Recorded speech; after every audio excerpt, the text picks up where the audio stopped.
આજે અમદાવાદ શહેરનો 614મો જન્મદિવસ છે, જ્યાં અમદાવાદ શહેર આજે ભારતનું 5મા નંબરનું મોટું શહેર છે। આજે એ જ અમદાવાદ શહેર છે જેને મુગલ શાસકો અંગ્રેજોને દેશની આઝાદી સહિત અનેક આંદોલનો જોયા છે। મહાત્મા ગાંધી, સરદાર પટેલ, મહાન વૈજ્ઞાનિક વિક્રમ સારાભાઈ સહિત અનેક નામાંકિત વ્યક્તિએ આપી છે। જ્યાં હાલના વડાપ્રધાન નરેન્દ્ર મોદી પણ અમદાવાદ શહેરના મણિનગર વિસ્તારમાંથી વિધાનસભા ચૂંટણી જીતીને ગુજરાતના મુખ્યમંત્રી બન્યા હતા।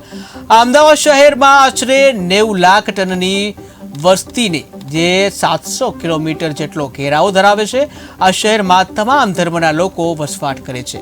આપણા અમદાવાદનો આજે જન્મદિવસ છે, જ્યાં અમદાવાદ શહેરનો આ 614મો જન્મદિવસ છે, જ્યાં અમદાવાદ ભારતમાં 5મા નંબરનું સૌથી મોટું શહેર છે।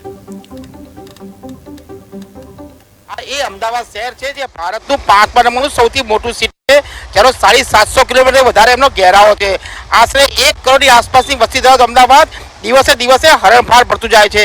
એક જમાનામાં આ અમદાવાદ શહેરે અહમદ શાહ બાદશાહ, અંગ્રેજો સહિત તમામ જેને પોતાની નેતાગીરી સહી છે અને તમામ પ્રકારના લોકો, ધર્મ લોકો આ અમદાવાદ શહેરમાં આવીને વસેલા છે। કોઈની કર્મભૂમિ છે તો કોઈની જન્મભૂમિ છે। અમદાવાદ દિવસે દિવસે એક મહાનગરપાલિકાથી એક મહાનગર બની રહ્યું છે। ભારતનું સૌથી મોટું 5મા નંબરનું સિટી છે। આજે અમદાવાદનો 614મો જન્મદિવસ છે। અમદાવાદીઓની ઓળખ અલગ અલગ પ્રકારની છે। આજે આપણી સાથે અમદાવાદ એક સ્થાનિક એડવોકેટ છે આપણી સાથે। આપણું શુભ નામ? મુકેશ સીતારામભાઈ નાયક। મુકેશભાઈ, આપ કેટલા વર્ષથી અમદાવાદ છો? આપણે અમદાવાદ વિશે આપણી પ્રતિક્રિયા શું છે? અમદાવાદ એ મારી જન્મભૂમિ તેમજ કર્મભૂમિ છે। અમદાવાદ જેવું શહેર વિશ્વમાં કોઈ જગ્યાએ નહીં મળે। ખાણીપીણીથી માંડી રહેણી કહેણી, પોશાક, તમામ રીતે શોખીન ગણાતા અમદાવાદીઓ પણ એક અલગ ઓળખ ઊભી કરે છે। અમદાવાદની અંદર ઝૂલતા મિનારા, સીધી શહેરની જારી, હઠીસિંગના દેડા, આ સિવાય હાલમાં વિકાસ પામતા અમદાવાદની અંદર અટલ બ્રિજ છે, રિવરફ્રન્ટ છે વગેરે નવા નવા ઉત્પાદિત થતા જોવામાં આવે છે। તો આપણને અમદાવાદ જેવું શહેર કોઈ જગ્યાએ જોવા મળશે નહીં। ખાણીપીણીના શોખીન, આજે વર્ષો પહેલાંની કહેવત છે કે 5 પેટલાથી 9 નડિયાદી ને 1 જ અમદાવાદી, પણ અમદાવાદી હરામજાદી નથી, અમદાવાદી આશાવાદી છે। અને અમે અમદાવાદની પબ્લિક હાલમાં પણ એક આશાથી જ જીવી રહ્યા છે।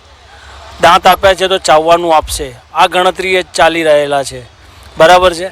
અને આજે દયાળુ પબ્લિક જુઓ તો તમને અમદાવાદ સિવાય કોઈ જગ્યાએ મળશે નહીં।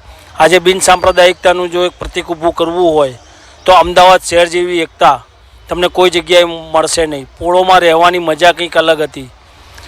હાલમાં દરેક જ્ઞાતિના, દરેક ધર્મના લોકો અમદાવાદમાં વસવાટ કરે છે અને અમદાવાદની આખી આગવી ઓળખ ઊભી કરેલી છે કે એક મિની ઇન્ડિયા કહેવામાં આવે છે। જેથી આપણે જોવા જઈએ તો દરેક કોમ અને દરેક જાતિના લોકો અહીંયા વસવાટ કરે છે।